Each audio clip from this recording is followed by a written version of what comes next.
Hi, I'm the incorrect announcer, and you're listening to the Terrible Pensions Advisory podcast with your hosts, Austin and Seth. Here, we can almost 100% guarantee that any recommended pension investment of over £100,000 will be immediately squandered on a highly incompetent portfolio of stocks, bonds, and real estate. Give us a try, boys. Who needs money anyway? Welcome back, guys. Welcome to the 10 Pence Arcade podcast with me, Alex Crowley, and my host, Sean Holly. Sean Holly in... How you doing, fella? Sunny Blackburn. Well, I'll start with the main news I've had in my life. I've turned 55. Brilliant. The other night, we were recording a bit late because things that have happened in your life, we were going out and about, and things that have happened in my life. I had like a searing pain across my chest, down my arms, sweats, nausea. What, on your birthday is this? This is the day after. Oh my God. Day that's after. Not the present you want, is it? Really? No. So I said to wife, I think I'm having a heart attack. I was getting all panicky. So we went to A&E, rushed to A&E. They put an ECG on me. He said, well, your heart, said, on a scale of 1 to 10, how bad is the pain? I said, it's like an 8 or a 9. It's really bad. I said, right, stay there. A couple of minutes later, well, your heart is really healthy. So they left it for a bit, and then how much now? Like 20 minutes later, yeah, it's gone down to 5 or 6. I wait in the waiting room. It doesn't seem to be massively life-threatening, so we'll come back to you 7 hours later in the waiting room. Yeah, they sorted me out eventually after loads of bloods, loads of tests. They said, "Oh right, we've worked out what it is. You didn't have a heart attack. You had an angina attack. The symptoms are very similar, except with angina, what was a message to us." The pain subsides because it's a narrowing of the arteries. With a heart attack, it's a blockage of the arteries, so the pain continues, and that's like operation time. Right. So, kids, I have angina, which is, in fact, I think it was good that that's happened, really, because now I know. But I hadn't had any previous symptoms. I felt a bit of a tight chest when I went running. But I thought that may be just for the cold air that I was breathing in, but I don't know. Because my cholesterol's good, by the way. My cholesterol's really good now. Well, going down a bit, so. Yeah, I'm quite surprised because you've started up your martial arts again, haven't you? Yeah, started up that you're Krav fit, Maga. Much fitter than probably I am at the moment. I mean, I need to get a lot fitter, but I guess we're just getting to that age, mate, where things just start to happen. Yeah. And you just have to be extra aware of your body and the signs that it's giving you, I mean, us men typically are not great at talking about these things, so it's good that you've opened up, because I remember when I had a burst appendix, peritonitis, which is actually quite life-threatening. I was walking around thinking I had indigestion for 2 days, God. taking Rennie. And it was only until I went to the doctor and all he had to do was stick a finger in the side of my stomach and I just fell over with pain. And he said, you need to get to the hospital straight away. And he operated me as soon as, because it's that life-threatening.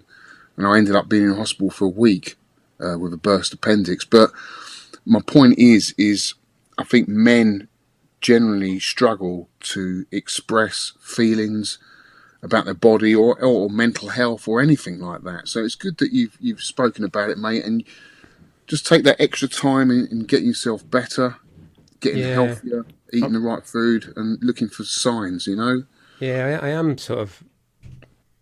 I said to the doctor, look, I'm pretty healthy. I don't eat. So I used to smoke a long time ago, but that could be a factor.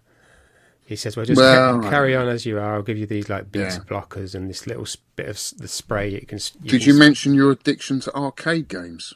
I didn't know. That could be a massive factor. I did get. I'm not trying to put people off here. I did get quite stressed on some levels of that game, but it is fantastic. Yeah, so there you go, kids. I just say the NHS, although the waiting was a long time in between getting results and more bloods, I was in there for 16 hours in the end, from start to finish. But the staff were really good. They were really good, really. They normally are. Yeah. I count myself lucky, really, because it's not as serious as I thought. Because I thought, God, I'm going to die. God, I'm going to die. You know, you get these bloody crazy notions. Yeah. And I was shaking like a leaf, and they calmed me down. They said, look, just have this ECG and calm down. Yeah, yeah. So I did. And so if you're feeling like that and you get that pain across your chest, or it goes up to your jaw and it can go down your left arm, it can affect you. And I thought, right, this is a textbook heart attack, and thank God it wasn't. Right. And Yeah. so I've got another health condition, but it's manageable. So there you go, kids. Bless you, mate. Bless you. Yeah. Stay healthy, dude. Yeah. I did say I've gone back to Krav Maga, didn't I? Yeah, well, let's talk about your birthday. Did you do anything on your birthday? Well, I sort of postponed it a bit, but we've been out for a meal last night. We went for a nice Italian meal, me and the wife and the son. Yeah. And then Jan's mum has got ill. She's fell over, and she's certain other things that have happened. So Jan's looking after her at the moment. Oh. So all sorts of things happened in the same week, and then. Well, I always call it a birthday week, even though if you don't celebrate on the day, you've got the weekend. You know, modern life gets in the way. You've always got the whole week to celebrate your birthday. Yeah. You know, and you've been starting up your martial arts again. Back to Krav Maga, yeah. So I'm loving that. Now tell me, we do talk about martial arts because a couple of the listeners do Wing Chun, and I used to do karate. Yeah. What kind of style is it then? And is it a more, like Tuog Kondo is very much leg orientated, focused martial art. Karate is kind of all round. You know, boxing's obviously hands. This style that you do, what do they focus on? It's not a martial art. It's an Israeli combat system, they call it. So it's sort of smart street fighting. That's what appealed to me. So it's a bit like Wing Chun, maybe. I don't know. You know Wing Chun? There's no wings in it. No. Well, Wing Chun is a style that Bruce Lee brought to the forefront, where it's kind of like a street fighting, very close contact, hardly any leg movements or leg attacks, mainly in defence, if anything. But it's very close combat. And I just wondered if that's the kind of style you're doing. Yeah, it's like the first. I'm orange belt now, but this is going back a year. I thought I'd get back into it. I'm orange belt now. Yellow belt is all your basics, so it's kicks, punches, blocks, like every kind of strike you can imagine. Like that they teach you. And is it quite an old style then? I mean, where does it originate from? Apparently, in the Second World War, but before that, the guy that created it, I think he's from Hungary, and the Nazis or something were coming into his village and like hassling people, and he sort of worked out a sort of combat system. He taught the locals to fight back, and that was the birth of Krav Maga. Right. But there must be some origins of maybe in Japan or China or something. No, like I think that. it was just in like Hungary and so the Israeli military picked up on it, and they later on he got sort of let into there, and he taught the Israeli military. So it's now an Israeli martial art, but which the police use, I think, there. Cool. But it's a combat system, so it's not. It's street fighting. It teaches you can eye gouge. Obviously, you don't do it. It's how to get out of a fight. Like it's probably like proper punches and where to punch and kick and block. And, So it does appeal to me that. So cool. That's why I liked it before. I'll stop rambling about it. But that's cool, mate. I'm interested. So that's cool, mate. So you had your birthday. You're 55. I know. Wow. Yeah. 55, mate. 2 years older than me. Oh no, you're 1 year older than me. Do you know what? I can't remember how old I am. Am I 53 or 54? I don't know. God. Who cares? You don't care as you get older. No. Right, I will stop rambling about that. Sorry, mate, but yeah, it's that's an important thing I've gone back to, and I'm loving it. Ooh, what was that? Ghosts. Wife in kitchen, smashing stuff up again. She's doing that. You're doing that podcast again? Come in here, do the washing up for once. We have washing up. I thought it did itself. No. Couple more things. Sorry, get onto your stuff. Victor Marland has updated his Substack, which is a very nice kind of app where creative people put on creative stuff. So he's done some tinkerings, which is a look back, a retrospective look back on some of his older projects. And he's also bought this bonkers thing called a Super TV Boy, some Japanese weird thing that he's got running. It was on RF and he's got it running on composite. So we'll put some links in the notes for that. And one last thing, sorry mate, I updated the website to include a link to Martin Deadlock's PDF, which is the first 199 episodes of the PDF of the podcast. So 1 to 199, you can see all the art, but obviously the links are dead because the old website's dead. But you can see the list of games that we've done up to 199, and all the sort of image art that I've done. I've stopped doing that now, lazy bugger. Yeah, but so that's on the website, so you can get that on tenpencearcade.com. Awesome. Right, sorry, mate. Go on, you have a go now. No, not at all. Well, you mentioned Vic, which I'll get onto in a minute, because I did meet up with Vic a couple of days ago. But before then, excuse me, I went to Bonehead's meet. Do you remember Steve? Steve, yeah, I've seen him recently somewhere. Got an amazing arcade over in Cambridge Way. So a bunch of, again, UK Vackers turned up, had a fantastic time. Amazing collection of games. I enjoyed actually playing Lunar Lander because he's got this Asteroids cabinet that's got like this conversion kit on it. So you can play Asteroids Deluxe and Lunar Lander, but with the thruster. Oh, it might make a difference then. So I've never really got on with it. The control panel's laid out so you can play all the games, but they've all got the proper controls. You know, nice. I did have the multi-kit in my Asteroids at the museum, which is great. And you can play Lunar Lander with the buttons, but it's so much better with the thruster. So much better. And in fact, someone has made a Lunar Lander thruster for the Vectrex, which should be in my hands very soon. I'm looking forward to that because I really like the game. I've got a lot of nostalgia for that game, because I was really into space when I was a kid. Space and Cowboys. And I was in total awe at that arcade cabinet when I was a kid and absolutely loved it. So to have, because I'm never going to own the dedicated cabinet, to have the thruster on the Vectrex is awesome. So I really enjoyed that. We had a great time playing track and field as always, me and Dave. Lots of laughter. What else did we play? Oh, Black Widow as well. That was quite popular that night. Do like a game of Black Widow. He's got such an amazing row of Vector cabinets.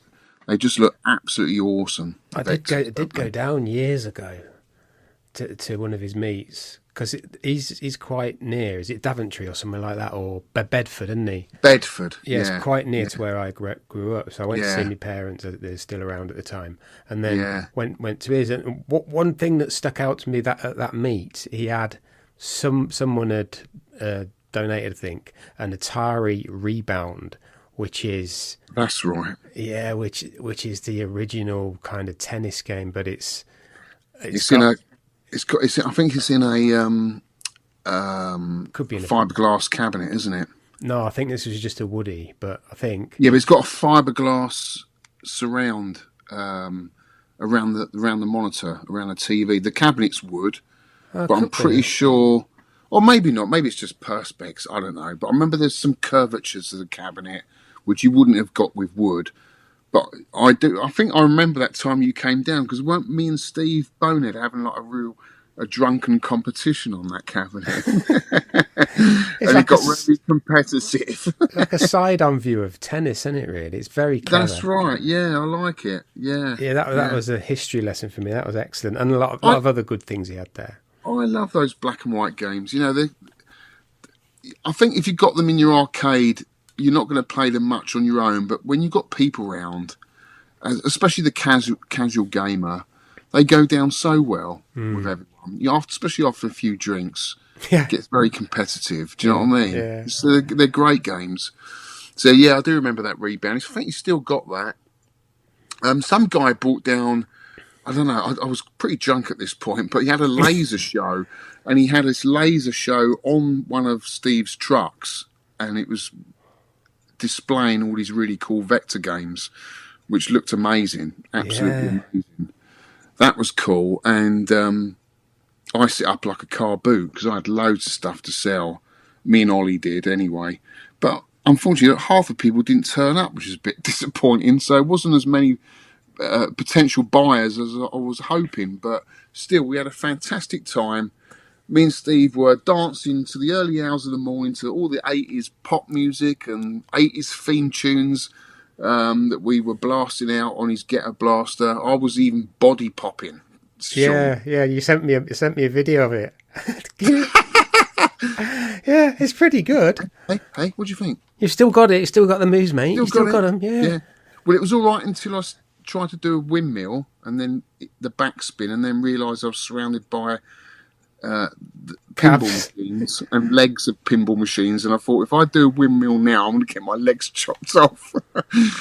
So it was like a half windmill or half backspin. Well, me and my mate was into it in the 80s, and we were in his mother's front room, and we knocked down this like this like chandelier light thing, just knocked it down. I don't know how we did that, but it was very high up. So she wasn't happy. We used to have the Nike windshield was just like a jacket that you used to put on, and that used to make you spin a lot quicker. Or you had a lino that you'd lay out and spin on that. And if you were really confident, you'd try and go for a head spin. I never went for that. I always felt that looked really dangerous. Yeah. I'd break my neck trying to do that. But I did manage to do turtles, windmills, and backspins when I was a kid. Used to love that. Really cool. And we had the Nike trainers with the red laces that we used to wrap round, and the Pepe key rings. Do you remember Pepe key rings? Yeah, vaguely. Yeah. So you used to get a Pepe trousers, and they used to come with a key ring, and the kids used to collect all the Pepe key rings. You'd make a chain of them on your trousers. I remember the name. Yeah. And then we'd listen to all the electro music, we'd have our Getter Blaster. Good times, man. Yeah, Good times. I used to love that electro music. It was like Street Sounds Electro, them albums. Beat Street Breakdown and Electric Boogaloo. Yeah. Inspired, a lot of the early ones were like Africa Bambaata's Soul Sonic Force. That was inspired by Kraftwerk. And it's that kind of electronic beats that I really loved in early hip hop. Yeah, me too, mate. Cool. Party Force, get funky. Soul Sonic Force, you'll get funky. Yeah. Awesome. That's it, mate. That's it. Yeah. Edit it. Vic's not here to edit me. God damn it. Anyway. And after that, this is epic, this story. So, do you remember the Peter Davis collection? Yeah. That we filmed, went up to Inverness, which is the arse end of Scotland. It's right at the top. He was a prolific arcade collector. I think he also repaired a lot of PCBs for a lot of people. So he's well known on UK VAC. And he passed away, unfortunately. And Vic I don't know how Vic, I think there were some PCBs that were being listed on eBay, and Vic asked a few questions and delved a little bit deeper and found out that it was Peter Davis' collection that he passed away. And this was about 5 years ago, and a whole bunch of us went up there and helped the family out, buying out the remains of his collection, which was great because a lot of it was stored really badly, a lot of it was damp, and a lot of us managed to salvage a lot of it and get it back into the community. Well, I thought that was the last of that story, but the grandson contacted my mate Ol and said there's still a load of PCBs up here. Now, Ol wasn't up for it. He contacted me and said, if I was up for it, do you want to go and get them? And I said, yeah, why not? I've got to go up there anyway for some of my own personal business. But also, I love a road trip, and I thought this would be a great opportunity to get some amazing games. So it turned out, he sent me some pictures, made contact with him. 90 odd PCBs, which includes MVS games, God. MVS 1 slots, some marquees, but mainly PCBs. Some of the pictures were doubles, so I was a little bit unsure if there was going to be 90 PCBs there. But anyway, I went up there on Monday, left at 8:30 in the morning, and got up there for 8 o'clock in Peterhead. So it took me roughly about 8.5, 9 hours. I had 2 stops. Got to Peterhead, which is like an industrial fishing town, or maybe some offshore industries there. It was quite an industrial kind of town. And it was dark. But I got round to the house, met Lewis, and there in front of me were these 5 huge boxes of PCBs. I looked through one, saw the PCBs there. We shook hands and loaded them up into the van. And at that point, suddenly the tiredness just come over me. I just thought, because I was going to drive back down to Glasgow, but I thought, no, I've got to sleep. Now, I didn't know where I was going to be in my journey, because I was going to book a Premier Inn, and I thought, they're like £100 now. You know, you get a crappy breakfast, you don't know who's been sleeping in that bed. So my partner Nush said, just sleep in the van. You know, a lot of people do that now. Van life, Sean. Van life it's the in thing, dude. Van life with PCBs. Yeah, exactly. So I've got a load of duvets, a load of blankets, loads of pillows, and just slept in the van with 100 odd PCBs. And I felt quite cosy, quite comfortable. My face was frozen, but my body was warm, And then I woke up at 4 a.m, and then from Peterhead drove back down to Glasgow, which was another 3.5 hours, and arrived in Glasgow at 8:30 in the morning. And I had some personal stuff to deal with, which I don't really want to go into, but I'd sort of wandered around Glasgow, went to Alan's Forbidden World retro game shop, which is amazing. He's got arcades in there, loads of retro games. Vic likes that, doesn't he? Brought a couple of games. He knows Vic really well. Vic's always in his shop buying stuff, mainly Famicom games. And then I went round to see Vic, which I haven't seen for ages. It was great to see Vic. He's got an amazing house, really nice house, considering what he left in London, which was a little bungalow not far from me. He's got this. He's like the lord of a castle. He's Lord Owen of Clun. Yeah, I've been up a couple of times. Yeah, it's a lovely place. It's grand, isn't it? Every time I come up, he's moved his arcade, so I don't know. He's moved it all upstairs. Still got all his cabarets. Although he said he hadn't switched them on for ages. He's got his wall mounts, which are cool. Loads of tools lying about. You can tell he's busy working on stuff. Tinkering, which he loves to do. And then he pulled out this lovely cosmic alien. There, I'll show it to you. It's this lovely cosmic alien back glass. Ooh, I said, that's cool, Vic. He said, you can have that. I said, really? It's awesome. Anyway, I got it home, and since I walked into my games room, because I've got loads of black lights, it started glowing. It's UV reflective. Oh, wow. Which is awesome, because my neon lights just packed up, and I wasn't going to get that repaired again for the 5th time. So that's going to replace my neon light. It's a beautiful back glass for a lovely Universal game. And I think he's got a Ladybug one as well he's going to give me. And I'm going to give him some Famicom games in exchange, which is nice. So, yeah, great to see Vic. Great road trip. Got back home and started looking through these PCBs. Oh, my God. I did a video on it. I've just uploaded it to YouTube. I haven't tested any of the games yet, because that's a mammoth task. I'm going to probably do that live on my channel tomorrow night, Saturday night. There's everything in here, mate. There's Pong, there's early Pong games. What up to sort of later Jammer games, like IREM games like Thunder Blaster, I think it is.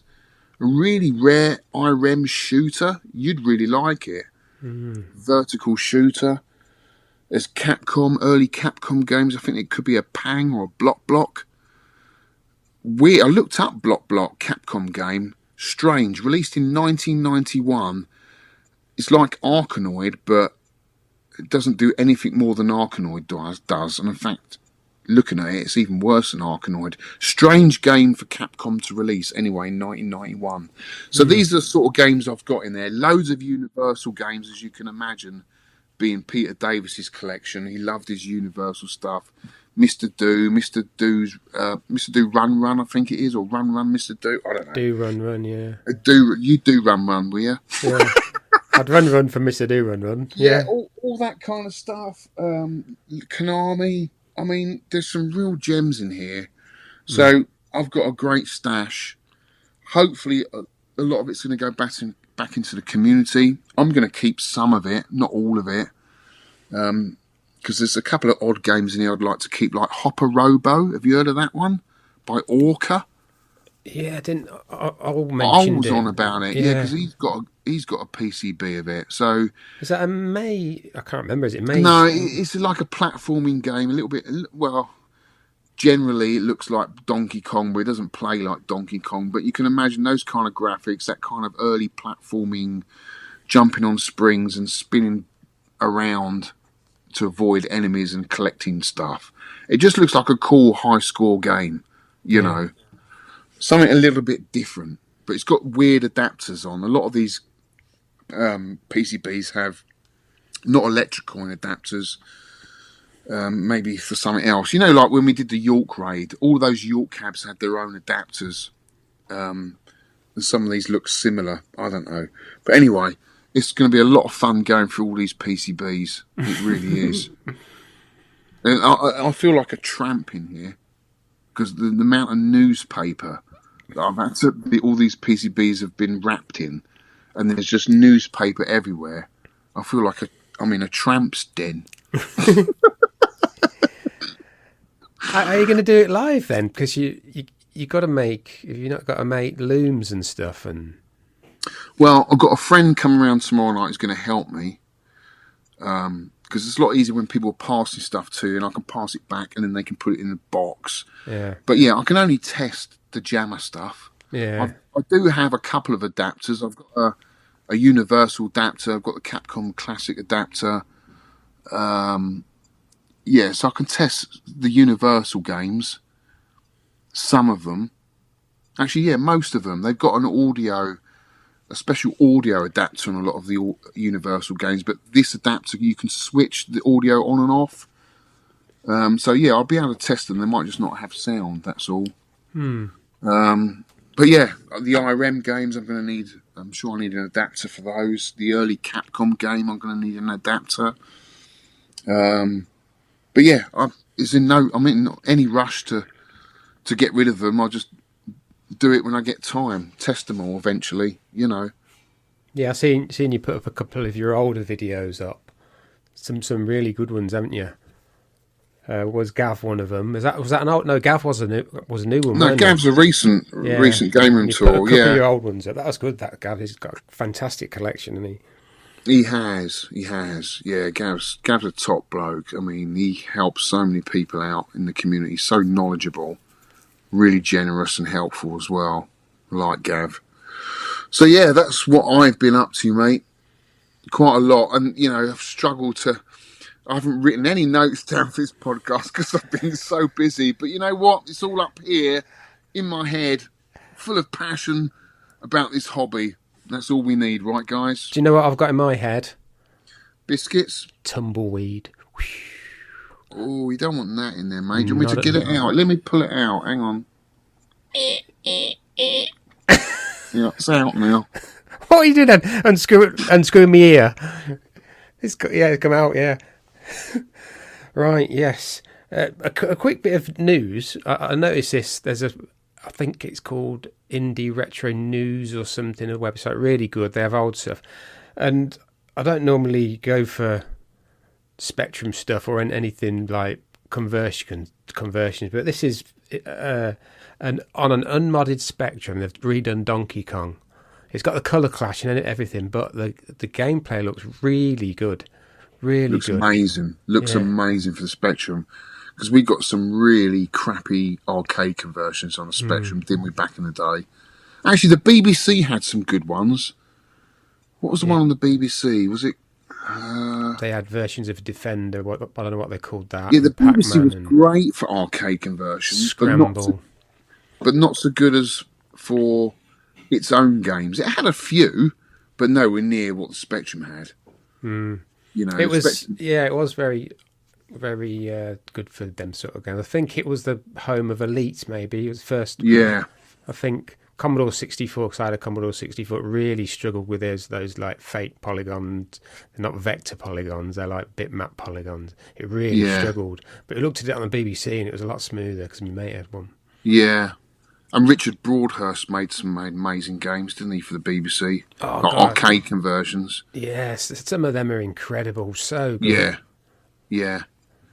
I played a few at Revival this year. That's right. Yeah, he's always there, isn't he, Richard? Lovely guy. Podcast pickups. So, pickups. Have you had any pickups recently? No, I don't think I have. Oh? No? No. Oh, I'll tell you what I did pick up. What? A new low alcohol, zero alcohol beer from Mr. Tony DJ Rouge. When we met, I think it was at Pinfest, he said, try Ghost Ship. Ghost Ship. 0.5. They can call it alcohol free if it's 0.5, so they call it that, but it's not. It's 0.5. You'd need like 97 to get drunk. And it's really good, so thanks, Tony. Turn you on to that. So that's kind of a pickup, isn't it? I've got loads of biscuits for my birthday, absolutely loads. And I got, obviously went out for a meal. What else did I get? I got some. It's in that bag over there. See that bag, green bag. No. Oh, you won't be able to do it. trying to look over the top of FaceTime. It's over there. You wanted me to lie, didn't you? Yeah. No one would know whether I see it or not. Yeah. I've still got a bag full of biscuits from various people. So that's cool. And money. Nice. Do you like broken biscuits? Do you remember them? I used to, but you can get broken biscuits at Christmas. Great. You could get a bag of them, couldn't you, from somewhere? Yeah, they were great. So cheap. Yeah. I used to love them. Mainly custard creams and shortbread and stuff. But I loved it. Yeah. Very nice. Very nice. Yeah, no pickups really. No. I probably will have. I'll put them on the net. What did I get? I must have got something for my birthday. Yeah, what did you get for your birthday? I think they're it. Just chocolate and biscuits and a heart problem. Yeah. Jesus Christ. Yeah, that was amazing. I was 55 on one day. Yeah.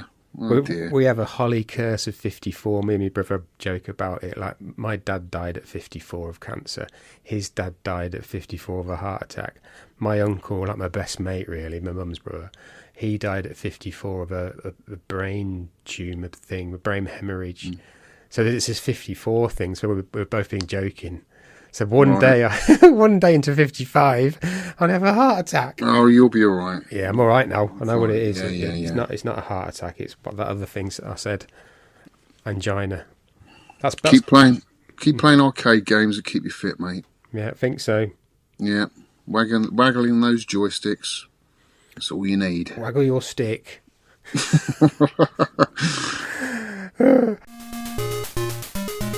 Listener feedback. Right, got loads of feedback again. Oh, we have. Thank you very much. And this one's very important. Mike James from Retro Gaming Roundup. Hey up, Sean. Thanks for mentioning Smoke and Mirrors, that book I bought, because he wrote it. In the last episode, every time somebody mentions it, an angel gets its wings. Oh. Anyway, on to more important matters and you blathering about cakes and biscuits. This stuff actually really matters, as my late brother was the head of UK finance for Prince's Foods, and the different types of foods were taxed differently for VAT purposes. So what they did was an experiment, a legal process to determine whether Jaffa Cake was a cake or a biscuit. The conclusion is that it is a cake. If cakes left out in the open, they go hard. Biscuits, if left, go soft. So that's simple, isn't it? A Jaffa Cake goes hard, doesn't it, if you leave it out on the side. A biscuit, custard creams, goes soft. So a Jaffa Cake is a cake because it goes hard. Yeah. I don't know what a Jaffa Cake is, to be honest with you. I wouldn't call it a biscuit, and I wouldn't call it a cake. It is. It's by law. It's a cake. Yeah. So that's that years-old thing sorted. Years. Well, I've got some feedback from Retro Importer Gamer on my YouTube channel, because obviously I upload the podcast to my YouTube channel so people can listen to it in the games room while they're potting around, wherever. You can hear it wherever you are. We're in your eyes and ears. He says, strangely, I found the brickwork chat quite interesting, because I was chatting about my pointing, wasn't I? Yeah, herringbone and repointing and all that. So he found it quite interesting. He said, Rompers is a great game. I only first played it about a year ago, but love it now. Had to buy the PS1 version on Namco Music Encore. Didn't know it was on there, but that's cool. And you got another one from Retro Hulkster. Loving these podcast guides, keep them coming. Rompers, what a cool game. I'd never played it until recently when I got, please don't take an offence, an arcade 1-up.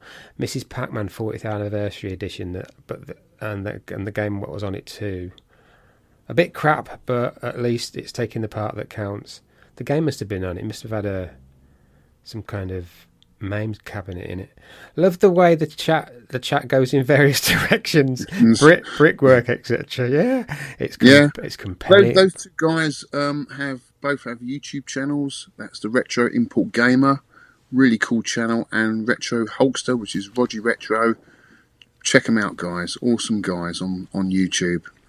Next we have Aid Skyway 73, who I met at my brother's wedding. Got to play some great games again at what's that? RR Architect. What's the RR? RR Arcade. I don't know, that's some arcade. We'll have to look at it on Twitter. Played on previous featured game from the 10 Pence Arcade podcast. Revenge of Doe is much better to play using a proper spinner. Link to arcade. It's in Norwich. Okay. Oh, that's it. Retro replay games. Yeah, it looks really cool. Oh, okay. Retro replay games. Some unusual cabs as well. I'm going to check that out, mate. Definitely. Put a link in the no-shows. Yeah. RMB358. Really got into rompers. Would love to learn the techniques to build serious points early on. Fun game. Fun listen, chaps. Thanks. Robert Catilia. Yeah, Catilla. 67. Thank you for posting the podcast on YouTube. There we go. I like having the option since I spend lots of time on YouTube. I'm enjoying the TP 10 Pence version 2. I was so afraid this podcast would disappear. It's not going anywhere, dude. Oh no, mate. The it's also on YouTube Music as well, so you can actually get it in your podcast app if you've got a podcast app. So you can get it there as well. Whitney, our Whitney Roberts. I would take the mantle of nerd. Oh, we talked about nerds, weren't we? As something to be proud of. To be honest, there's nothing at all to be ashamed of at all, as it definitely shows passion and commitment to the subject. I need to be committed sometimes, don't I? You do. Yeah. You do. Talking about Tempest. Gone into a silly accent here. Here's a great video from Dave's Garage. As a channel host, this is how Whitney talks when no one's listening, you know. As a channel host walks through an entire game as he owns the current world record. That's Tempest. It might be on about Matt. Yeah. It could be. It's a great watch, and I've never seen anything myself. Past a yellow playfield changeover. I'm going to be, and Taki Udon's Mr. setup is brilliant. I've got a full stack built up. Yeah, he's got his full stack of Taki Udon. The Mr. What's it called? The Mr. Pie. Taki Udon's version of the Mr. Pie, which is a third of the price of the real Mr. That's great. Right, okay. Need to get that. To get that. We've got Art O'Braham. 1501.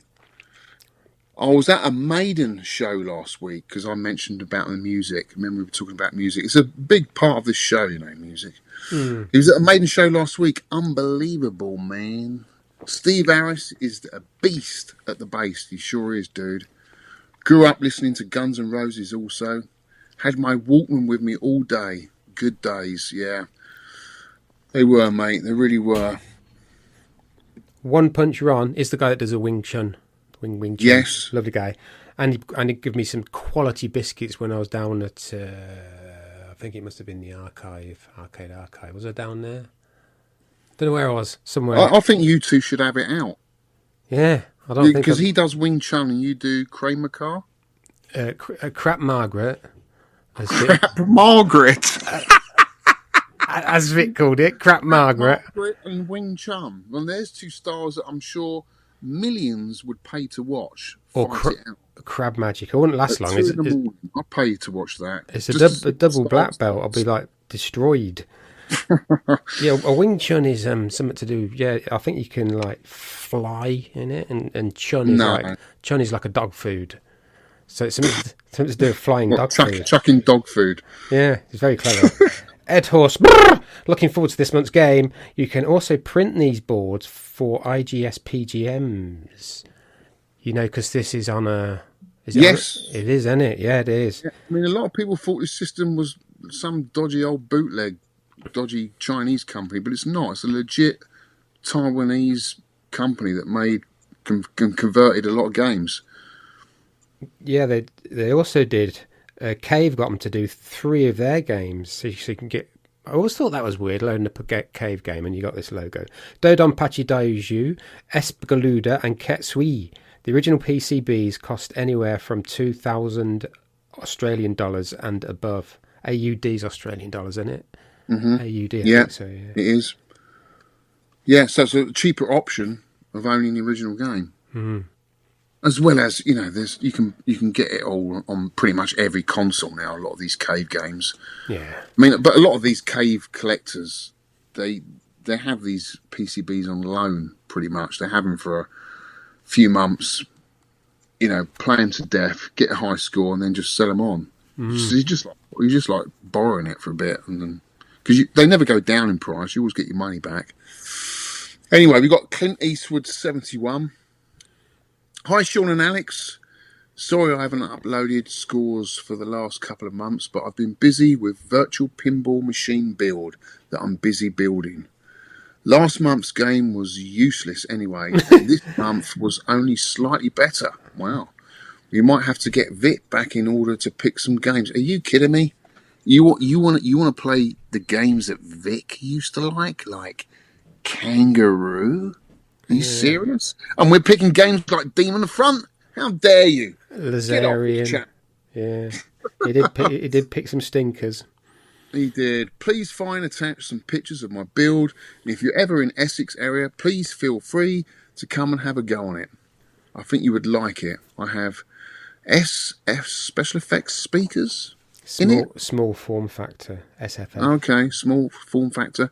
So although it's a virtual pinball, you can feel the ball on the table. You can feel the flippers when you press them and feel the bumpers when they're going off. It's amazing. Keep up the great work in the podcast, and hopefully next month it will be a game we can all get into. All the best. Regards, Clint. Yeah, he's adios, Clint. See you later. He showed me a picture of it. It's like sort of bare bones at the minute. It's sort of all wooden that, but it does look good. Missile number 5. Burp, burp, burp, burp, burp, burp. Just a quick note to say I'm enjoying the new pod. I forgot about it and started listening late, but I'm catching up now. I enjoyed Alex's reminiscences in the first pod and his gaming history, and it was great and interesting to see the old viewing gallery at Heathrow Airport too. Yeah. I must have seen that. Yeah, I haven't seen any. I'd love to see some pictures of that. If anyone's got any pictures of the arcade at Heathrow Airport, I would love to see. I really would, because that would bring back so much nostalgia. Yeah, he says, I have a bit of personal history of Heathrow gaming before family holidays. When I was a kid, I particularly remember enjoying elevator action before and on holiday. And bump and jump, I like bump and jump. Before another, it was very rare we flew anywhere, though, and I used to think next time we took a plane, when I was all grown up, and they had fruit machines and quiz machines. That's the last time I flew, and I didn't see any arcade machines at all. I don't have much to say at the moment, but the Ghosts and Goblins pod has been my favourite so far. Keep it up, chaps. Please do one of my favourites. I'm not so sure about this. Altered Beast. Altered Beast, yeah. I've never played it. I got it on the Genesis, which is fairly decent conversion. Let's do it. Let's do it. It's a bit janky, mate. Is it Vic gang? Is it Vic gang? Is it Vic? Yeah, not as janky as that. How is it? Is he still in there? Oh no, he's not. Because I went to see him. We can't run with the whole Iron Maiden, Vic and the Iron Maiden thing anymore, can we? Because I went to see him. He's escaped, hasn't he? He's escaped. Damn. He's lost a bit of weight though. So Darren Shell, I think. Yeah. Shell. Hi guys, Demon Front. What a game! I've had some great times and some frustrating times with this one. I don't mind the frustration when it was my own fault that my character bit the dust, though this was always the case. I have been turning the air blue with this game. I'll be continuing to play on with this well beyond the score submission date, as it seemed to keep my interest so much better that similar Metal Slug series ever did. I'm still loving the podcast and look forward to finding out what the featured game competition will be each episode. Cheers, guys. Snarkade. Cool. I saw him last. I keep seeing him. I think I saw him at Nurgard last time. No, right now as part of just say thank you for all of that feedback. It's been amazing. Yes, tons. Thanks, lads. We appreciate it. We love reading your comments out. It's absolutely awesome. It's what keeps us going. Yeah. I eat feedback instead of food. You eat feedback and biscuits. That's a bit much, Sean. Yeah, I didn't come out right that. Anyway, biscuit review. Biscuit review. Biscuit review. I don't know about you. Biscuit review. Right, this is a corker, mate. Bloody lovely this is. It's taking a biscuit. You're taking a biscuit, mate. It's at McVitie's signature caramel chocolate rounds. Lovely they are. Lovely. I got them. I think I got them for my birthday. I think I've had those. Yeah, they're nice. Yeah, caramel chocolate rounds. Oh, they're like caramel and they're chocolate and they're round. I think that's like a clue. But yeah, they're very nice. That's a solid 9 out of 10 points. 9 out of 10 10p's for that. Nice. Do look good, mate. Do look good. Feature game review. Right, here we go. It's Abbott's featured game review. Demon Front. Oh my God, what a game. Released in June 25th, 2002. I was quite surprised by that date, actually. Yeah, 2002. Oh my God. What music was you listening to then, Sean, in 2002? Right, yeah, I couldn't find anything. And all of a sudden I remembered what I was listening to. Before Spotify, Apple Music and YouTube Music, there was net labels, short for internet labels.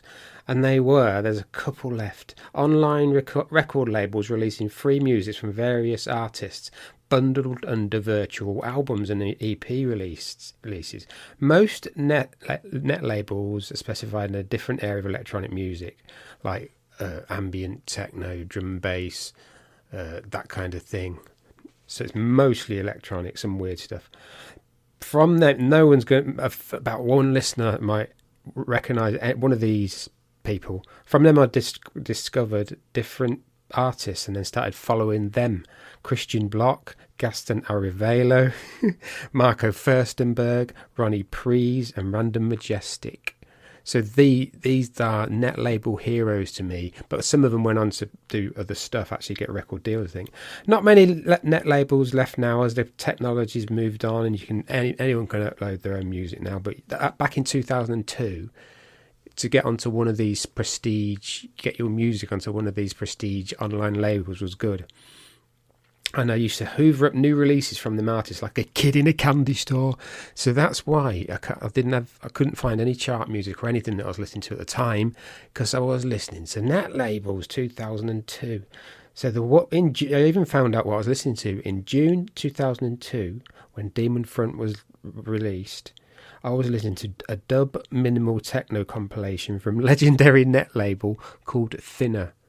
They were quality. It was called Thinnerism Volume 2, and they were a label that was really professional sounding electronic techno music. Mm.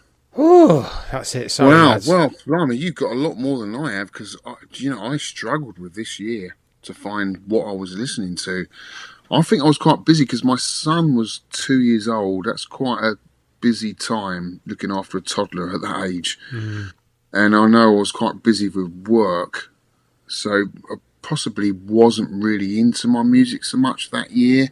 I know for me, a lot of music did change when we went into the noughties. It wasn't quite the same for me. Because we're just coming out the Brit-pop era. And I don't know, I think I struggled to get into music. I mean, there were still some cool bands around, but they were mainly kind of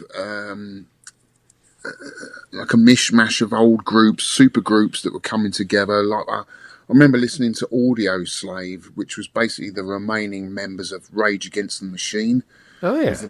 With the late Chris Cornell from Soundgarden. I mean, that was a great album that year. I remember listening to that and another band called Puddle of Mud, which was produced by the legend Rick Rubin, great producer. So yeah, this is the only two records I remember. You had Coldplay, but I wasn't really into Coldplay. No, I didn't like them. They're like for me, they're like a coffee, coffee. What am I saying? Coldplay coffee? No, coffee table music. It's just mainstream, mundane rubbish. It's just it doesn't excite me at all. I can see why they got some catchy licks, some catchy melodies, and I can see why they're popular for the mainstream. But for me, they don't do anything exciting. They're not an exciting band, and I think they're absolutely awful now.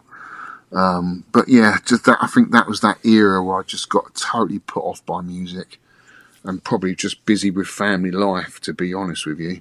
That Coldplay clocks, it's called clocks. Oh, God. Yeah. I was working in it as a warehouse supervisor in... Well, it was Kitchen... Mediocre, isn't it? Yeah, and they had like the radio station on, and it played Coldplay, played this song loads of times, upcoming release. So it hadn't even been released, and I was sick of hearing it. Yeah. And then it was just on all the time. I thought, can we turn this radio off? It's just driving me mad. Oh, yeah. I can't stand them. Couldn't stand them then, can't stand them now. No, not so keen. Keen. Anyway, let's get on to the game, mate, the featured game, because this is just so awesome. It really is. Where do we start, dude? Do you want to start, or shall I start? Demon Front, basically, is a side-scrolling run-and-gun game released in 2002 by International Game System, IGS, and it was released for the arcades on the Poly Game System, which is basically like a multi-system like the MVS. So you'll get like a slot motherboard like the MVS1 slot that you slot the cartridges in, so operators could swap the games in and out, which makes sense. And it was later included, only recently really, in the IGS Classic Arcade Collection for the Nintendo Switch. Although I have heard a lot of people complain, especially in the beginning when it was released, it had a few bugs and the sound was a little bit scratchy, a bit distorted.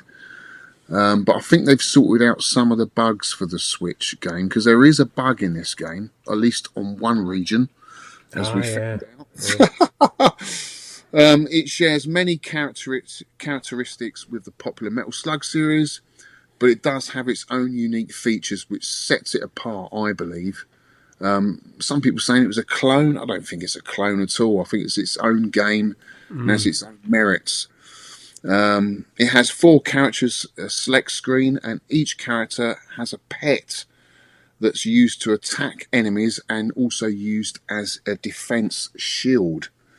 Your character selection is Maya, Dr. J, Jake, and Sarah, and they all have their different pets and abilities. Did you have a favourite, Sean?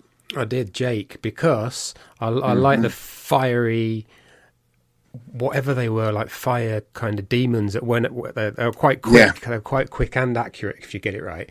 Interesting. Fire into the I only use them on the end of level baddies, really. All the other times I just use the shield or using up the shield. Very clever game Yeah, well, mechanic. that's interesting because this is what I love about this game. Everyone I've spoke to has chosen a different character. I like Dr. J because he generated like your special. So basically, you've got your normal fire, and you've got jump, and you've also got another button to switch between having a shield or using your special weapon. Now, to use your special weapon, you have to hold your fire button down.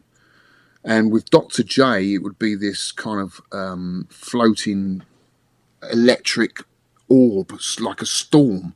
Yeah. And the way I used it was like it would tank. I use it as a tank. So if I've got lots of enemies on the ground, I'd use my special weapon, this electric orb, and it would just go off while it was going off in one direction, I could turn, reverse, and shoot enemies on the opposite side. So it was great for tanking, and I loved that. I just absolutely loved that ability. It was so cool. And of course, you can the more you combo, the more you change things up, you build up your weapon level. So you pick up skulls, and the higher your level, the higher the level on your weapon, the more stronger it becomes. And eventually it kind of goes into like a berserk mode when you get to like level 9. Did you get to that, Sean? No, I didn't. Where it just goes mental. You're just firing off everywhere. You just feel so powerful and invincible. And I love that. It's so cool. And also by doing combos and hitting the right enemies, you can build up heart. You pick up hearts, which build up your pet level, which makes all the difference as well. Building up the pet level or building up your weapon level, they're both great things to achieve. And I thought that was a great addition to the game because it adds so much more depth to it, don't you think? Yeah, I think that combo meter is a brilliant idea because you've got to keep the combo meter going. So you can, I think I messaged you, the highest I ever got it to was 340. So you're getting massive amounts of points every time you hit. But then if you let that combo meter run to 0, you go back onto like just normal hit points kind of thing. Yeah. A very clever idea because you can actually see the combo meter. So yes, and you're looking at it constantly to keep it up. And there's moments where you're waiting for the next enemy to get onto the screen because you need to keep the combo up to get your big scores. Do you know what I mean? Yeah, I think some people are very tactic. I tried playing it like that. Tried playing it running through, keeping the combo going, but I was just getting killed so quick. Well, I took it a bit slower. Yeah, I think it mattered. Obviously, you can choose which level you want to do first. So you've got the option of 3 levels. You've got horn, eyes, and what was the other one? Claw. That Yeah, that's was the first 3.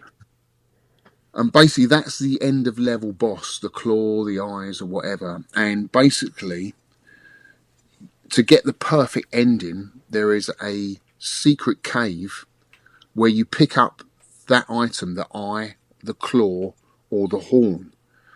So what you have to do is you have to find the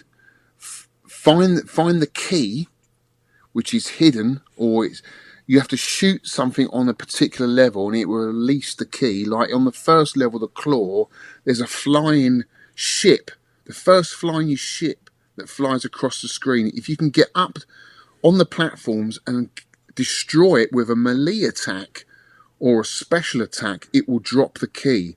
How someone's found this out, I don't know. It's incredible. But if you shoot it normally, you won't get the key. It has to be destroyed with a melee attack or a special weapon attack. And that's the same to get the keys in all the levels. Once you've got the key, you then need to find the secret cave. Now, that could be behind a boulder or it could be behind a fan. Once you break into that secret cave, you'll be surrounded by loads of enemies and there'll be like a glass cabinet that appears. You need to smash that glass cabinet and then it will release the claw or the special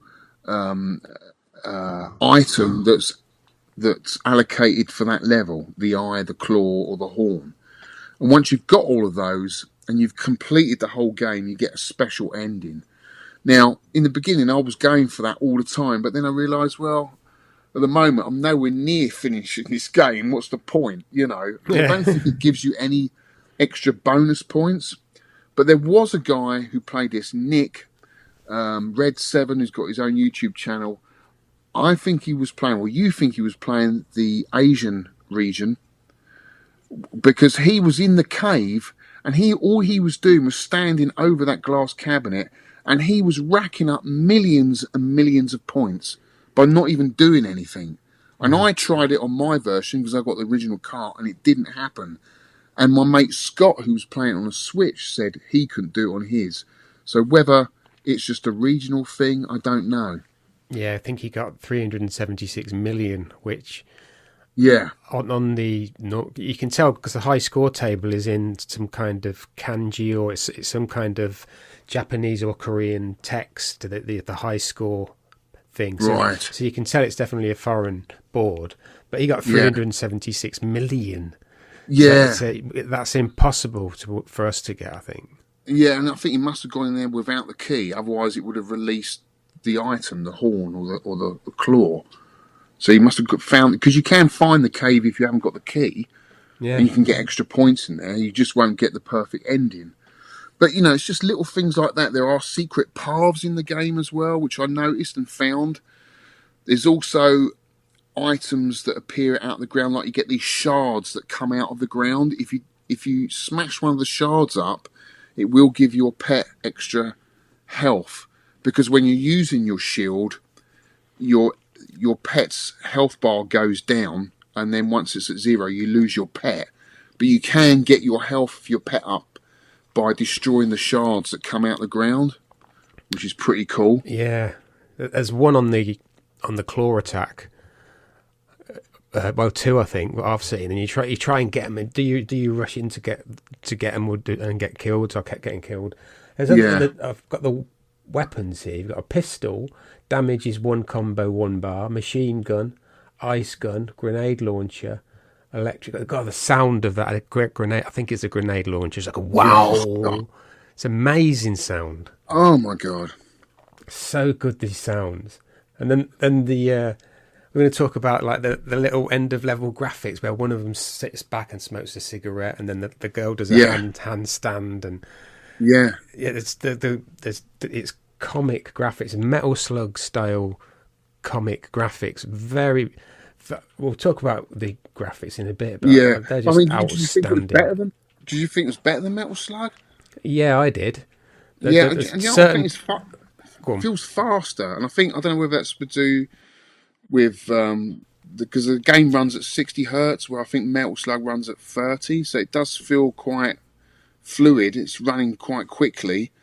Graphics look amazing, but I just think the it never gets tiring or boring. There's always something to do, and the environments are constantly evolving. You're constantly moving forward. There's not a moment's rest in the game. Well, there is. There's points in the game where you can relax a bit. It's not like button bashing all the time, but it's got a nice flow to the game, I thought. Yeah, some of the weapons have got auto fire, haven't they? Sort of. Yeah. There's a great Demon Front strategy. Is it called Shmup System 11? Is it? Yeah, shmupsystem11.org. Yeah, they're really good, really intent. I used to read a lot of this stuff, especially for details on the cave games and sort of instructions and play sort of details. So I found this, and there's loads of good stuff on this. See, I didn't know about that horn one, but where you get the horn cave, I just didn't know that was there. Chapter horn. I knew about the other 2. Yeah, well, you didn't know about the secret cave. No, I must have never found it. The claw's the top one, isn't it? So you get the flying ship that comes in, attack that, and then you'll see a boulder just before you get to that door, that portcullis that comes down. Just before that bit, there's a boulder which you destroy high up on the rocks, and then you go in the cave. Yes, I've got that it's a one. cool game, mate. I mean, the graphics and sound are absolutely amazing, colourful, well animated, full of character, varied levels. The sound, every level sounds different. It sets the mood, the tone of the game. The sound effects are amazing. Yeah, Absolutely. it's really good. It's full of character. There's funny little bits that the characters do. Yeah, they're varied. I think it's some of the best 2D pixel art I've seen. I really do. It's so well done. The animations Yeah, are great. They're full of character. The sound's fantastic. The tunes are good. It's yeah, just a great all-round game. It really is. yeah. Probably one of the best. I mean, I love that genre anyway of run and gun games. I love Contra, I love Metroid, and this was a lovely surprise to play. Absolutely amazing. But would you see any changes or any improvements to this game, Sean? What I would do, because this is a weird omission, I think, is the ability to shoot diagonal up left and up right. You can't shoot on any weapon diagonally up left and up right, which is strange. No, but you know what it does do, which What? I thought was super cool. You got the jump and you got the hover. Yeah, we didn't talk about that, did we? No. So Yeah. when you jump, if you hold the jump button down, he hovers. He's got like little wings. Yeah. And he hovers down, and you can shoot down, which is super cool. So you'll be at the top of the screen, and it's almost like it feels like a different game, because suddenly you've got this new game mechanic where you're shooting downwards at the enemies, and you can sort of stop, then pause it again, then shoot horizontally. I love that. I don't think it needs a diagonal. It didn't hinder the game at all for me. The fact that that's been implemented, I thought was a cool addition. I use that when the cart level, where they're Yeah. bombing the cart, you've got to use your wings, haven't you? Just fly Yeah. out of the way and land back on the cart. I was using that quite a lot. Yeah, an excellent Did you game know again. you could jump on the carts? Yeah. No, they come on either side of you. You can jump on them. Oh, no, I didn't know that. Yeah, you can jump on them, because sometimes there was like, the pickups, which are the diamonds, the gold coins and stuff. Sometimes the enemies would drop an item, so I'd jump across, get it, and then jump back on the main cart I again, didn't which I know thought was that. awesome. Yeah. Yeah, really cool. I just love finding stuff out like that. Yeah, I think what I miss, I think, when you're going through a level and you've got an upper platform and a lower platform, or a bit of sort of grass above and below, you can't jump down again to the one below. You can't do it. So you've got to pick. You got to know before you reach like a section of level. Like, I'll take the upper bit, I'll take the lower bit. Yeah, you can still if you're on the lower bit, you can still shoot the upper bit, but then you can't get the power up that's up there. So I would like actually you can jump up, sorry, but you can't jump down. Strange. But your weapon becomes a smart bomb in a way when you level it up and it's maximised. I mean, you obviously didn't get there, but it kind of goes into like a berserk mode, which I thought was awesome. Just firing everywhere, which is super cool. The only thing for me, and it's a very small gripe, is sometimes there's so much going on the screen at any given time. It's like, oh my God. The occasions when I did die is when I couldn't see a grenade coming, because there's just so many sprites on the screen at once, and it just gets lost amongst the graphics. But other than that, I think it's a perfect game. Absolutely perfect. It took me a while, actually, to get used to the fact that you could just walk up to enemies and touch them and not die. Yeah. Because that just goes against the grain, doesn't it? Every game you play, you touch an enemy, you're dead. Right? But in this, you can go right up to them, and unless they're actually going to an animation of actually attacking you, and that animation finishes and it hits you, then you're fine. You just got to make sure you stab him in the buttocks before he does it. Yeah, it's very good. Yeah, the melees, you've got to time it right, haven't you? Yeah, and just working out every enemy's kind of attack pattern, and then it does give you a chance to know them, because they're long swings, aren't they? Some of them. Yeah. And the big trolls they sort of slam their fists on the ground, and it'll be like an avalanche or or a fireball that goes across the ground. It gives you time. But it's perfectly orchestrated. I think it's a fantastic game.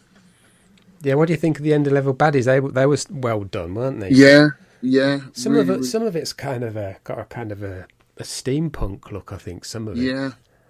Yeah. I love the end level bosses. Again, when you first approach them, it's kind of, oh my god, what do I do? You know, and then but once you played it a few times, worked out the pattern, right? This is it. I got it. You know, but I love that because it means like you feel like you can complete the game. You give this a bit more time, right? Work all of this out. I can do this. You know, I've just got to do the perfect run. But yeah, super cool game. So, Sean, if you saw this in the arcade back in the day, how many 10p's would you put in it? I would give it 9. 9? 9 out of 10p's, and I'd save the other 10p, depending on the year, for a bag of crisps. Would you? Yeah. Probably 2002 crisps are a bit more expensive then, weren't they? Well, you might get a packet of Salt and Shake for that. I don't know. I wonder if our American listeners know what Salt and Shake is.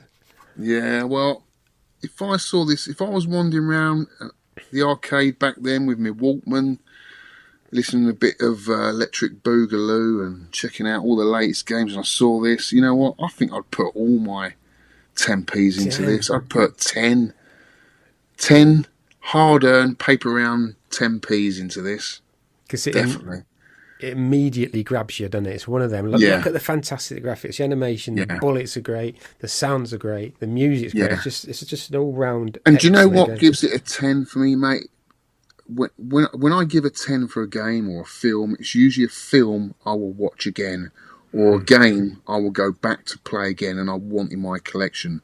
This is this game. I want to own it, I want to play it, and I want to finish it because it's that good. Yeah, I've kept it. Normally when I finish a podcast game, I take it out of my favourites. Just leave it in my favourites because it's easier to find, but this one is staying in my favourites. It's so good. Yeah. Right, we've got some scores. High score countdown. So Red 7, we've got him at the bottom because I think he was playing either the Korean or Japanese version. So he's got 376 million, which I don't think is possible on the one we were playing. No. And it's, well, if we all knew that and we could all do that, we could all sit there for ages and get silly scores. And that's not what this is about. It's a bit of fun, but I'm glad he'd done it because if he hadn't done it, we wouldn't know about that glitch or bug or whatever you want to call it. But you can imagine kids back in the day, if they did find it, then blagging to their mates, look at the score I got, you'll never beat that. Which I think is quite funny. But yeah, thanks for showing us that, Nick. Red 7. 376 million. Unbelievable, but sorry, dude, we can't put you on the list for that. I think it must be different scoring on the Korean. Yeah, you must get like 1 million for doing certain things. Right, Salbug has got 4,400. This type of game doesn't interest me at all. I only played it for 10 or 20 seconds, so I could get my 1 point for participate. Anyone that plays a game and puts a scoring gets 1 point. Right, so, okay. There you go. Basil the Sane, he got 108,100. Didn't get off Act 1, had a few goes. At the end stage, just seems impossibly hard. One of many Me Too's in the Metal Slug genre. Don't see what, if any, this offers new. Not for me, I'm afraid. Ooh, cheeky scamp. There's a cheeky scamp him. Bill Wellham, otherwise Stereo Deluxe, 129,400. Retro Rex, 234,800. J Ping Barber Ping! Sorry, he got 314,700. Chris K-June, 421,600. Eastwood 71, who we heard from earlier, 465,200. Matt Watno Gravy, 466,800. Adam Flint, 520,400. Looks like a lot of love and attention went into making this game, but I didn't play too much of it simply for me because this type of game is best with 2 players. Yeah, it would be good with 2 players. Yeah, we didn't mention that, did we? It's a 2-player game. Back in the day, armed with a friend, with all those different starting stage options, I would have probably put in 6 10p's, so long as it wasn't stood next to a metal slug cabinet. Whistliz, 621,300. Dr. Goggles with his goggles on his face, right on his face, and goggles. He wears goggles on his face. Where would you wear goggles? On your face. Sorry. 1,967,400. Snarkade, is that 1,111,300? Yeah. Buttons, he's got 1,124,200. Ross, 1,243,500. Mr. Messi, good to see you at Revival, mate. I might have seen him again. I don't know. 1,278,800. Demon Front. It's not from the 80s, but has lovely graphics and animation. It's not 3D, nor a one-on-one fighter, so that's a thumbs up from me. Compared to other games of a similar nature, it's very sluggish. What? Metal Slug. No, Cough, it's cough. faster. It runs faster than Metal Slug. Yeah, I know. He's taking a joke at it, isn't he? Cough, cough. Old Man Steve, 1,566,900. Stacey King, 1,713,400. I've had no time to play any this month. I managed that on a single credit. That's a good score on a single credit, which is a shame because this is the sort of game I love to play. More importantly, my dad, after 2 weeks in hospital, I think he mentioned this last time, returned home today and he's slowly on the mend after getting used to the stoma. Well, Wow. good luck to your dad, mate. Lewis Wellham, 1,755,700. New game, Demon Front, looks amazing, plays beautifully and feels like a Metal Slug reborn. But I can't even beat the first level. I'm just too old and too slow. Unlike my lad Lewis, who played for 15 minutes. So that's Louis. That's Bill His Weller dad. commenting on Louis' score. Yeah. PGIDZ. You have to tell us how you say that, mate. 200 million. No, I didn't. 2,048,400. We're into the points now. Zestora. Yeah. Zestora. 2,294,900. 2 points. Jimmy. He is Jimmy with 3 points. 2,475,900. This time you're reading paper. The next time it's going to be glass. This is One Punch Ron. And he got 3,168,700. Finally got a working ROM of Demon Front to play. Really enjoying this one and managed a decent score. Some big scores for beating a boss. Yeah, you do. You get 1,000,000 points for beating a boss. Yeah. And then if you defeat the next boss, it will times it by 2. Oh, so that's 2 million, is it? Or 7? 2 million and then 3 million and then 4. Good God. I managed to defeat 2 bosses. So that's your score, right? In with 5 points is me, 3,350,600. I played it a lot, but I think I didn't get the combos going good enough. I was going too slow through the game, I think.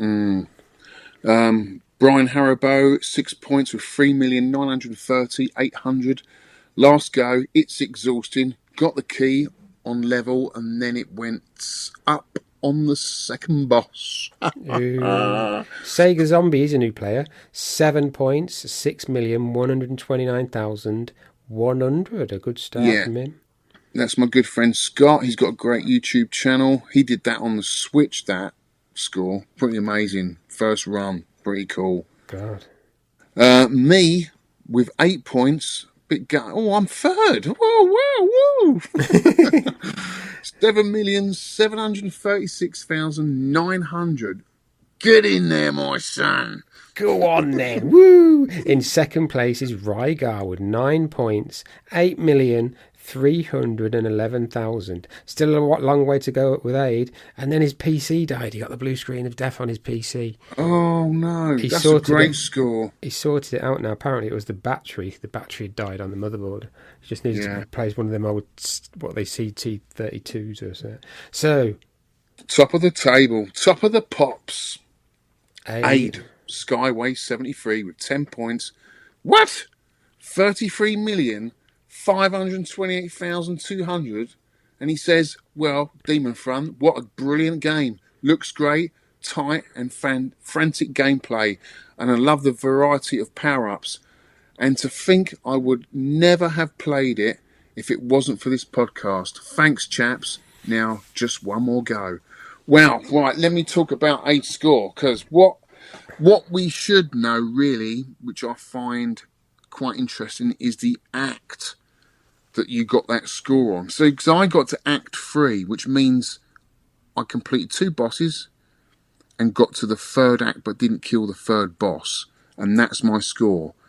So I'll imagine Rygar did the same. He didn't kill the 3rd boss, or got pretty close to it, but didn't quite kill it. Whereas Aid Skyway, with that score, how the hell did he get that? I need to know. What act did he get to? We need to know, Aid. How far did you get?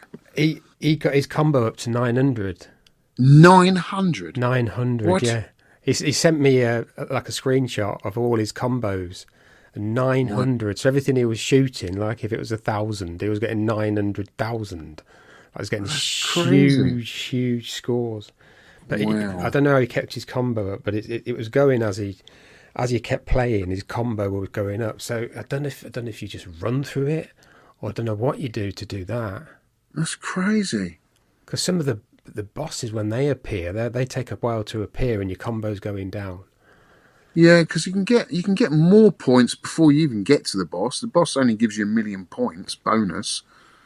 So yeah, it's all about the combos. I think the level to get the most scores are on his eyes, because there's just so many enemies. It's so chaotic. And you're supposed to do that first, actually, because the levels do change depending on which one you do first. So the eyes level, which is the forest level, if you do that as your 3rd act, they start adding new enemies. Like there's some sort of cannon that fires from the ceiling down at you as soon as you enter the forest. But if you start that level on Act 3, it's not there. So they change things up, make it harder for you. So I'll be interested to know, Aid, in what combination did you approach this game? What act did you do first, and how far you got to get that score? Yeah, on this walkthrough thing on Shmups, it says that based on what path you take, the enemies and patterns vary. More enemies, more difficult patterns, more different attacks. For example, if you choose Chapter Eyes as the 3rd stage, there is a plasma gun that retracts from the ceiling. Yeah, that's the one I was on about. Yeah. And fires at you, yeah. So some of the Sikio games are like that, the shoot 'em ups. If you pick a different level, like you could pick actually level 4 to play first, and it's easier than getting through level 1, 2, and 3. But if you go back to level 1 again, it's really hard, because it knows you've completed level 4, and I think that's what this does. You can pick. I don't know if you can pick, because it's a circle, isn't it? The levels you can you pick like 6 levels on like a circle. So like 1 o'clock, 3 o'clock. That's right. I don't know if you can go back up. Can you go back up to play Claw? Well, you have to complete the 3rd. You have to complete 3 levels to open the last 2 up. Oh, so you have to do them all anyway. Yeah. Well, you can do levels 1 to 3 in whatever order you want, but you have to complete levels 1 to 3 to open up 4 and 5. Right. Do you see what I mean? And if you've collected all the items for each level, you'll notice that the circle will have the item, the eye, moving. There's like a little eye that moves around in the circle. That means you've opened it up. You found the eye with the key. You got the key. You smashed the cabinet open. You got the eye. And I think once you've got all the items, it gives you a massive bonus at the end, or a different ending. I love that, because I can see myself hopefully completing that eventually. Says he. But it just gives you something else to go for. Do you know what I mean? Yeah. But for that expert player, it's still got something there for you, and I love that in a game. You know, for me, like Metroid has that. It has. You finish the game, right now, go 100% it. Get all the items. You know, once you've done that, do the boss rush. Do that. It's always constantly something there for the player if you love that game that much. You know. Very, very good game. Right, so next show's game. Next show's game. It's my pick. Next show's game is Spelunker from Broderband, produced by Broderband, licensed to IREM licensed it 1985. The ROM is SPELUNKR. That's SPELUNKR. It's lives equals 3, and there's an energy decrease setting as well. Make sure that is set to slow. These are default settings, so the energy goes down. Right. And it's a cool little maze kind of exploration platform thing.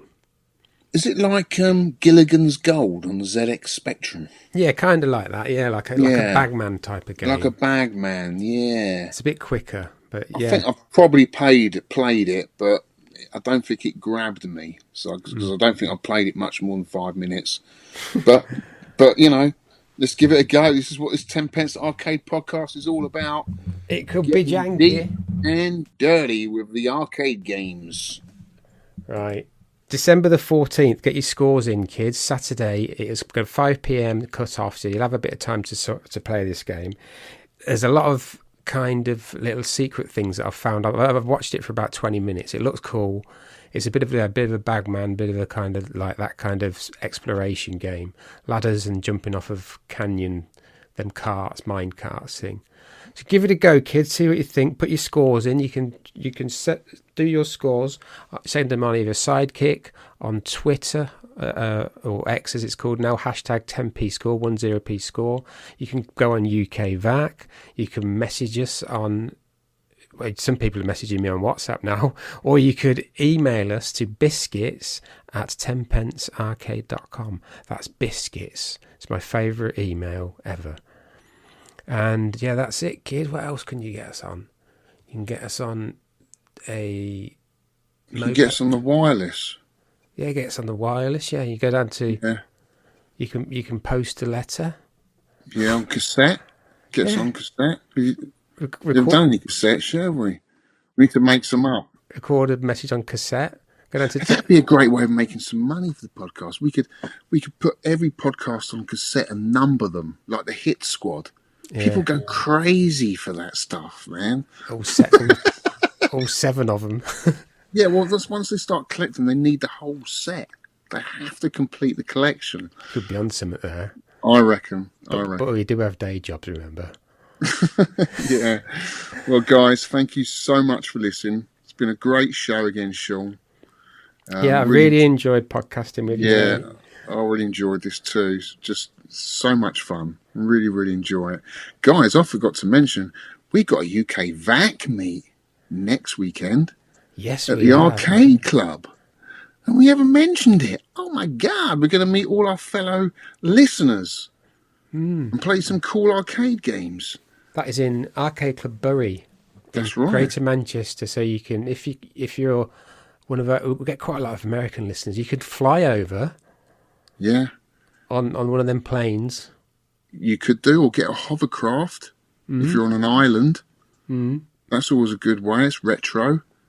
You know. If you take a big run and jump at Calais, you could get over the channel. You could do. Anyway, it's the 23rd of November. I don't know if this podcast will be out before then, won't it? I hope so. Guys, we'll see you there. Can't wait to see you. Sean, thank you so much. It's been awesome. Yeah, thank if you you, want mate. to find me, check me out. If you want to see all these PCBs that I've picked up, just go to Al's Arcade. I'm going to do a live feed.